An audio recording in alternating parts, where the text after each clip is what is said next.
Who has it harder when it comes to dating, men or women? Go ahead. I think men. Okay. I think it depends on your standards. But in general, men. I think it's a lot of pressure. I think men, 100%. Specific to dating, man. I feel like a lot of things in life men have it harder. Yeah. No, not Into the mic. I think we both equally have it hard. Men and women both.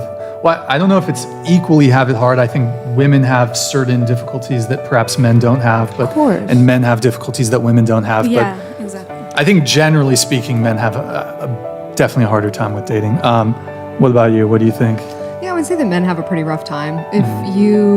If it like you have these guys in your comments asking if they're being overlooked because they're blue collar, and now it becomes this issue where, and you talk about this, and actually you do too, Brian, but a very small pool of men are the ones that get all of the attention, even though there are lots of good, hardworking men who would love to find somebody good and have a relationship, but because women are the gatekeepers of sex, they have to compete, and it's difficult. And it can be really discouraging and extremely lonely. In society, especially when it comes to dating, we hold the power. We hold the yes or the no's, right? They don't really have much say anymore, which, I mean, that's just the way the world works around it right now, but I don't feel like we give men enough compassion for the hardships that they face. Like, we love men conditionally. I mean, in my relationship now, it's the first relationship I've actually practiced loving somebody unconditionally. So, like, when it comes to like money and when it comes to like dick size, all this kind of shit that we're so like, I don't love you unless you have this. Yeah. What about us? And I feel like a lot of women take this and they're like, okay, cool, you want this out of a man. But I do not feel that the question, what do you bring to the table, is a bad question to ask. Because if all you can bring me is that you have a fat ass and you have a pretty face and you can good, that's gonna get the man, but like, how are you gonna keep him? What substance? That's the reason why I don't care about the, oh, she's just a porn star and OnlyFans girl. No, I'm smart as shit, and half of the men that have gotten to know me can all say the same thing. Like, holy shit, you smart as hell. Like, why are you doing porn? And I'm like, well, because I'm capitalizing off the market. Okay, I'm using my looks to capitalize. But I feel like a lot of women that I meet, which is the reason why 90% of my friends are guys. And I know this is like feeding into more of the pick me thing, but. No, I feel like men hold me accountable. I don't feel like a lot of women hold themselves accountable, and especially so we're like always preaching these standards. And I'll say the same thing for men. I don't do leftist. I don't do right. I'm literally my is middle ground, because I feel like women preach these crazy standards that they can't even upkeep themselves.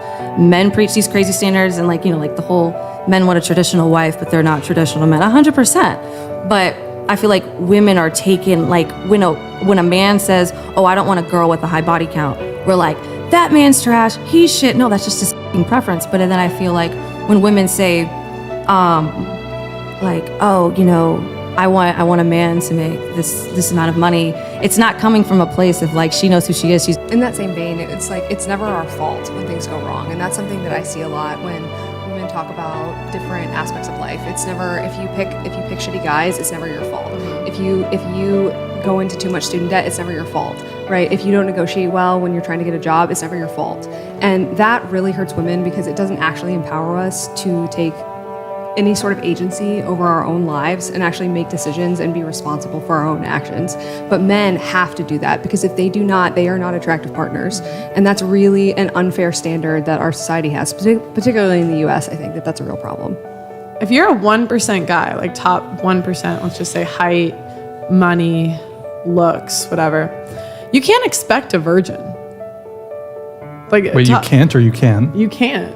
If you're a top 1% yeah, like guy? they don't expect it. I'm not saying they don't want it, but they don't expect it. Oh, like a top guy and doesn't expect a virgin. Yeah, and that's just kind of speaks to the dating pool for like men today. You can get like to the top like 1% of men and you don't expect a virgin. Elaborate on that. I mean, like what do men look for typically, historically? Purity, youth, right? And attractiveness, obviously pretty in shape. And so it's like you have a guy that can get to like the pinnacle of what women want. Like, you know, tall, muscles, money, whatever. And like those guys don't expect a virgin, because like the quality of women has just gone down today. Like the average partner count is like what? I mean, they say like between 5 and 8. And like, you know that after like 5 to 7 partners, your chance of a happy marriage drops to like 20% in 10 years, roughly. Why though?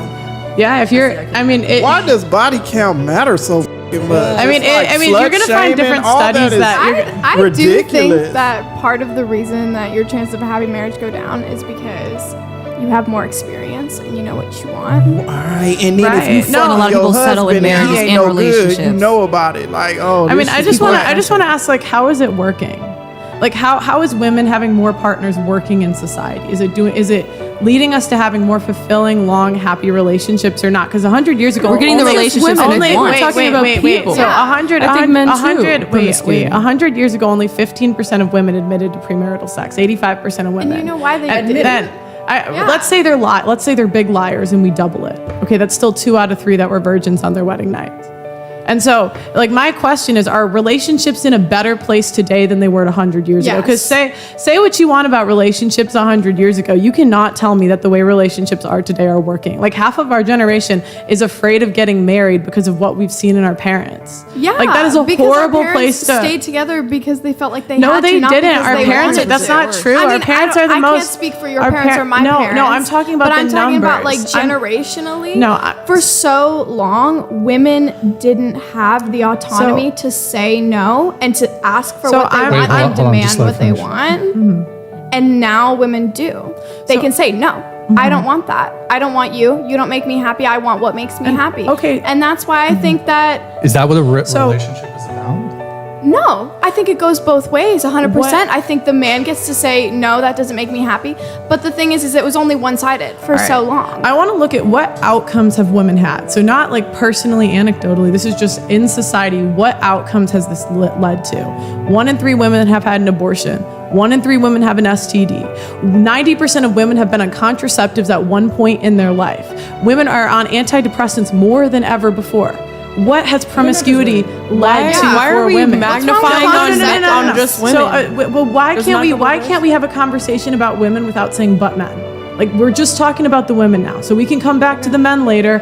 I'm not saying men are perfect, but I'm saying, like, if we're so happy and promiscuity leads to great things, why is it when our body counts go up, we have more STDs, more abortions, we're on antidepressants, more, like, it's not good. Antidepressants has anything to do with you don't- body count. Yeah. Here, go ahead. I personally don't think that it's just like, oh yeah, you should just whoever, whenever, at any time you want, just legs wide open, anyone can get in. I don't think that that's necessarily healthy, but I do think that it's your life and your decision. If I want to have more than one sexual partner in my life, that's it.